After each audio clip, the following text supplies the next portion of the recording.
हमारा होने वाला है क्या हमारे आसपास के पदार्थ शुद्ध हैं। तो हम पढ़ेंगे यहाँ पर पदार्थों के वर्गीकरण के बारे में, क्योंकि हम पहले चैप्टर में पदार्थ के बारे में पढ़ चुके हैं। तो पदार्थों के वर्गीकरण के बारे में हम पढ़ेंगे। तो इसको दो प्रकार से वर्गीकृत कर सकते हैं, पहला शुद्ध पदार्थ और दूसरा अशुद्ध पदार्थ। देखो, शुद्ध पदार्थ किसे कहेंगे? जिसका निश्चित एवं स्थिर रासायनिक संगठन होता है। यानी यहाँ पर जो रासायनिक संगठन होगा क्या होगा? वो निश्चित होगा, वो फिक्स होगा और क्या होगा? स्थिर होगा, यानी बदलेगा नहीं। जैसे यहाँ पर हाइड्रोजन गैस बनेगी या पानी बनेगा, पानी में ले रहे हैं H2O, तो यहाँ पर इसका रासायनिक संगठन क्या होगा? स्थिर होगा, यानी ये हाइड्रोजन और ऑक्सीजन से ही मिलकर बनेगी क्या? पानी हमारा।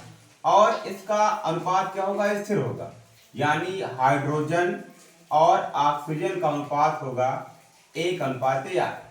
आएगा समझ में? इसलिए इसको क्या बोलेंगे? हम शुद्ध पदार्थ बोलेंगे। तो यहां पर लिखेंगे जिसका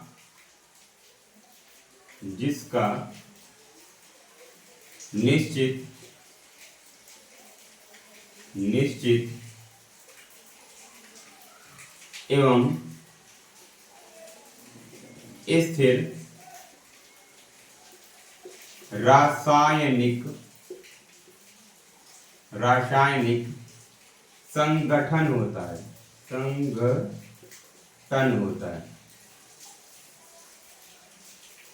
होता है। जिसका निश्चित एवं स्थिर रासायनिक संगठन होता है, उसे हम क्या बोलते हैं? शुद्ध पदार्थ कहते हैं। आप दूसरे नंबर पे हम अशुद्ध पदार्थ। देखो, अशुद्ध पदार्थ में क्या होता है? इसका कोई भी रासायनिक संगठन निश्चित एवं स्थिर नहीं होता है। तो यहां पर लिखेंगे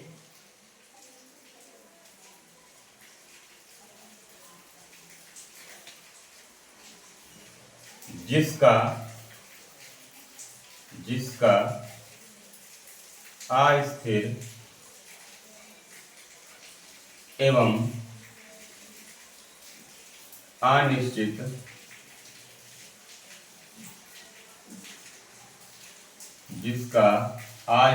एवं अनिश्चित रासायनिक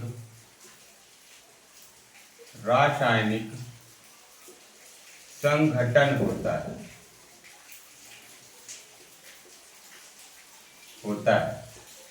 अब हमने यहाँ पर एग्जाम्पल इसका बता दिया, अब इसको भी बता देंगे हम इसका एग्जाम्पल। जैसे हम घोल रहे हैं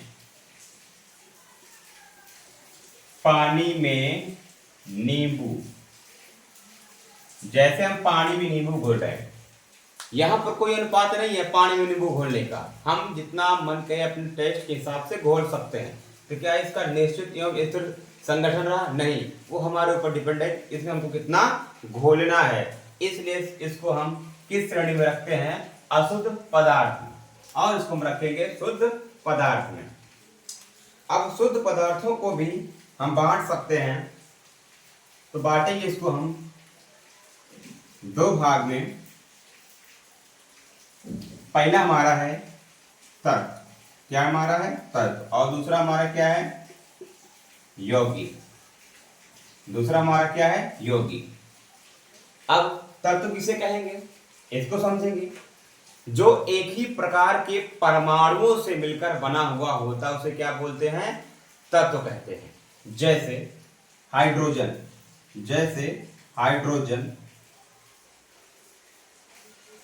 ऑक्सीजन, नाइट्रोजन, ये क्या है? ये एक ही प्रकार के परमाणु, यानी हाइड्रोजन क्या हुआ? एक ही प्रकार का क्या हुआ? परमाणु हुआ। एक ही प्रकार का क्या हुआ? परमाणु हुआ। तो जो एक ही प्रकार के परमाणुओं से मिलकर बने हुए होते हैं उनको क्या बोलते हैं? तत्व कहते हैं। अब वैसे ही यौगिक में देखेंगे तो यौगिक में क्या होता है? इसमें दो या दो से अधिक तत्वों से मिलकर यौगिक बनता है। यहां पर परमाणुओं से मिलकर क्या बन रहा था? तत्व बन रहा था। अब यहां पर दो या दो से अधिक तत्वों से मिलने से क्या बनेगा? यौगिक बनेगा। जैसे पहला तत्व हम यहाँ पर ले रहे हैं H और दूसरा ले रहे हैं क्या? Cl। अब H और Cl के मिलने से क्या बनेगा, यहां पर बनेगा HCl। क्या बनेगा, HCl। यानी दो या दो से अधिक तत्वों के मिलने से क्या बनता है, यौगिक का निर्माण होता है। आए वो समझ में तत्व और यौगिक के बारे में। अब देखो, जैसे एक एग्जांपल इसका और ले रहे हैं, जैसे पानी, हाइड्रोजन और ऑक्सीजन। हाइड्रोजन और ऑक्सीजन मिलने से क्या बना हमारा, पानी। आई वो समझ में। यहाँ पर दो तत्व आपस में मिलकर एक यौगिक का निर्माण कर रहे हैं। इसको यहाँ पर लिख सो भी कर सकते हैं, तत्व और दूसरा वाला तत्व, और दोनों मिलने से क्या बन रहा है, हमारा यौगिक बन रहा है। अब तत्वों को हम बांट सकते हैं 3 भाग में। पहला हमारा है धातु। पहला हमारा क्या है, धातु, और दूसरा हमारा क्या है, अधातु, और तीसरा हमारा है उपधातु। अब यौगिक को भी बांट सकते हैं 2 पार्ट में। पहला हमारा कार्बनिक और दूसरा हमारा अकार्बनिक, 2 पार्ट। तो अभी समझेंगे धातु के बारे में, क्योंकि हमको पढ़ना क्या है, धातु अधातु के बारे में। धातु किसे कहते हैं, अब हम समझेंगे धातु के बारे में। देखो, जो इलेक्ट्रॉनों का त्याग करके, जो इलेक्ट्रॉनों को दान करके, यहां पर लिखेंगे जो इलेक्ट्रॉनों का दान करके धन आयन बनाता है उसे क्या बोलते हैं, धातु कहते हैं। तो यहां पर लिखेंगे जो इलेक्ट्रॉनों का दान करके धन आयन बनाता है उसे क्या बोलते हैं, धातु कहते हैं। जैसे सोडियम, सोडियम ने क्या किया, एक इलेक्ट्रॉन अपना दान करके क्या बनाया, धन आयन बनाया, इसलिए सोडियम क्या है, धातु है। उसके बाद में यहाँ पर पोटेशियम, पोटेशियम ने क्या किया, एक इलेक्ट्रॉन दान करके क्या बनाया, धन आयन बनाया, इसलिए इसको क्या बोलेंगे हम, धातु बोलेंगे। अब अधातु किसे कहेंगे, जो इलेक्ट्रॉनों का ग्रहण करके ऋण आयन बनाता हो। धातु क्या है, जो इलेक्ट्रॉनों का ग्रहण करके धन आयन बनाए, और अधातु क्या है, जो इलेक्ट्रॉनों का ग्रहण करके ऋण आयन बनाए। यानी Cl2 क्या है, क्लोरीन है। अब क्लोरीन क्या करेगी, इलेक्ट्रॉनों का ग्रहण करके क्या बनाएगी, ये ऋण आयन बनाएगी, इसलिए इसको क्या बोलेंगे हम, अधातु कहेंगे। क्या कहेंगे, अधातु कहेंगे।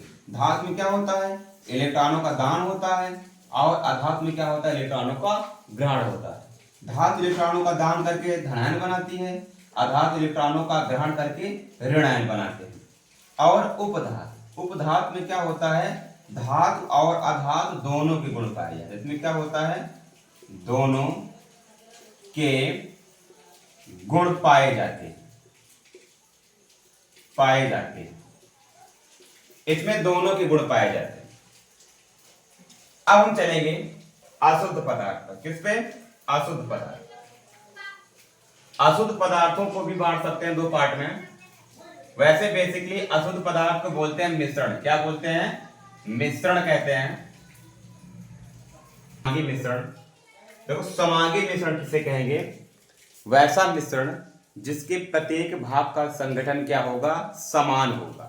जैसे हम यहां पर मिला रहे हैं पानी में नींबू, पानी में नींबू, हम पानी में नींबू मिलाएंगे तो पूरा पानी हमारा क्या हो जाएगा, खट्टा हो जाएगा। पूरा पानी हमारा क्या हो जाएगा, खट्टा हो जाएगा। यानी नींबू समान मात्रा में पूरे इस पानी में मिल जाएगी, घुल जाएगी। तो अगर समान मात्रा में घुल रही है, मिल रही है, तो उसे क्या बोलेंगे हम, समांगी मिश्रण बोलेंगे।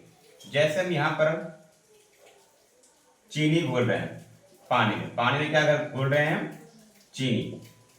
तो चीनी समान मात्रा में घुल रही है। अगर पानी में चीनी समान मात्रा में घुल रही है तो उसको कौन सा मिश्रण बोलेंगे, समांगी मिश्रण बोलेंगे। जब हम टेस्ट यहाँ ऊपर वाले पानी का करेंगे तब भी हमको सेम टेस्ट यानी मीठा ही मिलेगा, बीच वाले का करेंगे तब भी हमको मीठा मिलेगा, और एकदम तली वाली का करेंगे तब भी हमको सेम टेस्ट मिलेगा। यानी चीनी इसमें समान मात्रा में घुली हुई है, इसलिए इसको क्या बोलेंगे हम, समांगी मिश्रण कहेंगे। उसके बाद नेक्स्ट हमारा विषमांगी मिश्रण। क्या है? विषमांगी। देखो विषमांगी मिश्रण में क्या होता है कि इसमें समान मात्रा में घुले नहीं होते हैं, जैसे पानी और प्लस में बालू। अब देखो पानी और बालू का मिश्रण, पानी और बालू को जब हम आपस में मिलाएंगे तो हम देखेंगे बालू नीचे आ जाती है। बालू क्या होती है? नीचे आ जाती है। ये समान रूप से पानी में मिली हुई नहीं रहती है। जब ये समान रूप से पानी में नहीं मिलेगी, जब ये समान रूप से पानी में नहीं मिलेगी, तो इस प्रकार के मिश्रण को हम क्या बोलेंगे? विषमांगी मिश्रण कहेंगे। जैसे पानी और बालू का मिश्रण, बालू नीचे चली जाती है, समान रूप से नहीं मिलती है, इसलिए इसको क्या बोलेंगे? हम विषमांगी बोलेंगे। अब हम देखेंगे समांगी मिश्रण में, तो इसका एक एग्जाम्पल है हमारा विलयन। जैसे विलयन, विलयन, विलयन। अब विलयन किसे कहते हैं? दो या दो से अधिक समांगी मिश्रण को क्या बोलेंगे? हम विलयन बोलेंगे। दो या दो से अधिक समांगी मिश्रण को विलयन कहेंगे। अब विलयन के दो कंपोनेंट होते हैं। कितने होते हैं? दो। एक होता है विलेय, दूसरा होता है विलायक। दूसरा क्या होता है? विलायक। जो मात्रा में ज्यादा होता है, जो मात्रा में ज्यादा होता है उसको हम क्या बोलते हैं? विलायक। यानी मात्रा में अधिक। अगर मात्रा में अधिक है तो इसको क्या बोलेंगे? हम विलायक बोलेंगे। अगर मात्रा में क्या है? कम है, तो उसे क्या बोलेंगे? हम विलेय बोलेंगे। जैसे पानी और नींबू का हम तैयार कर रहे हैं मिश्रण, तो यहां पर पानी क्या है? अधिक मात्रा में है, इसको क्या बोलेंगे? हम विलायक बोलेंगे। नींबू हमारा मात्रा में कम है, तो उसको क्या बोलेंगे? हम विलेय बोलेंगे। क्या बोलेंगे? विलेय बोलेंगे। यानी जो मात्रा में कम उसे विलेय, जो मात्रा में अधिक उसको क्या बोलेंगे? विलायक। और विलेय विलायक मिलने से हमारा क्या तैयार होता है? विलयन तैयार होता है। अब हम विषमांगी मिश्रण को भी दो भागों में डिवाइड करते हैं। पहला हमारा हो गया निलंबन, पहला हमारा हो गया निलंबन और दूसरा हमारा हो गया कोलाइडी। निलंबन और कोलाइडी। देखो निलंबन और कोलाइडी समांगी विषमांगी मिश्रण में अंतर क्या है कि निलंबन के कण क्या होते हैं? बड़े होते हैं। निलंबन के कण क्या होते हैं? बड़े होते हैं। कण बड़े होते हैं। निलंबन के कण बड़े होते हैं और इनको आंखों से अपने आसानी से देखा जा सकता है।